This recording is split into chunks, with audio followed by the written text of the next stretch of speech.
America ने सोचा था कि कुछ हफ्तों की बमबारी से ईरान घुटनों पर आ जाएगा, सत्ता बदल जाएगी, तेहरान डर जाएगा।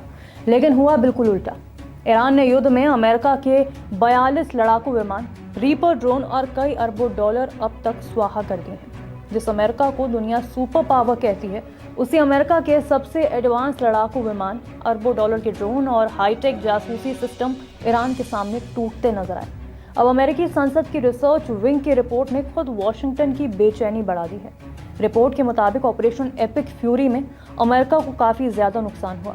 दावा है कि अब तक अमेरिका के 42 विमान और ड्रोन या तो पूरी तरह तबाह हो चुके हैं या गंभीर रूप से क्षतिग्रस्त हो चुके हैं। सबसे बड़ा झटका अमेरिका MQ-9 रीपर ड्रोन को लगा, वही ड्रोन जिसे अमेरिका आतंकवादियों का शिकारी कहता था।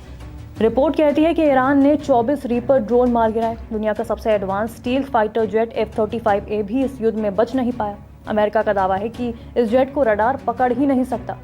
4 F-15E स्ट्राइक ईगल भी बुरी तरह प्रभावित हुए। फाइटर जेट्स को ईंधन पहुंचाने वाले KC-135 रिफ्यूलर विमान, एवेक्स निगरानी विमान, special operation aircraft, high tech MQ-4C Triton जासूसी ड्रोन भी इन सब में शामिल है।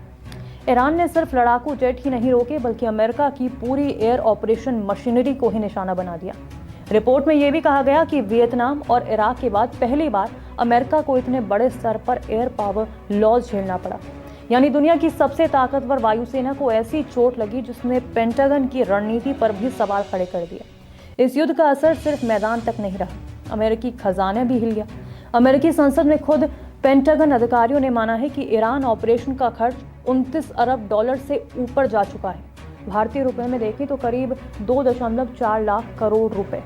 ये पैसा कहां जा रहा है? टूटे जेट्स की मरम्मत, नए ड्रोन खरीदने, मिसाइल सिस्टम बदलने और लगातार सैन्य तैनाती पर। यानी युद्ध जितना लंबा खिंच रहा है, अमेरिका का खर्च उतना ही ज्यादा बढ़ता भी जा रहा है। और सबसे चौंकाने वाली घटना तब हुई जब ईरान के अंदर एक अमेरिकी F-15E फाइटर जेट मार गिरा गया था। उसे बचाने के लिए अमेरिका ने विशाल रेस्क्यू ऑपरेशन चलाया, दर्जनों विमान उड़ाए गए, लेकिन इस मिशन में भी अमेरिकी हेलीकॉप्टर और विमान नुकसान झेलते देखे गए। कई विश्लेषकों ने इसे अमेरिकी एयर सुपीरियॉरिटी पर बड़ा सवाल बताया है। अमेरिकी सैन्य अधिकारी दावा कर रहे हैं कि उन्होंने ईरान की मिसाइल और नौसैनिक क्षमता को भारी नुकसान पहुंचाया है, लेकिन जमीनी हकीकत यह है कि युद्ध अभी तक खत्म नहीं हुआ और अमेरिका को लगातार संसाधन झोंकने पड़ रहे हैं। यानी तस्वीर साफ है, दुनिया की सबसे बड़ी सैन्य ताकत माने जाने वाले अमेरिका को ईरान ने ऐसी लड़ाई में उलझा दिया है जहां जीत भी महंगी है और हार का डर भी बना हुआ है। नमस्कार, मैं हूं मानक गुप्ता। अगर आपको हमारा ये वीडियो पसंद आया हो तो इसे लाइक और शेयर जरूर करें और हाँ, हमें सब्सक्राइब और फॉलो करना ना भूलें ताकि आप देश और दुनिया की कोई खबर मिस ना करें। तो जुड़े रहिए हमारे साथ और देखते रहिए News 24।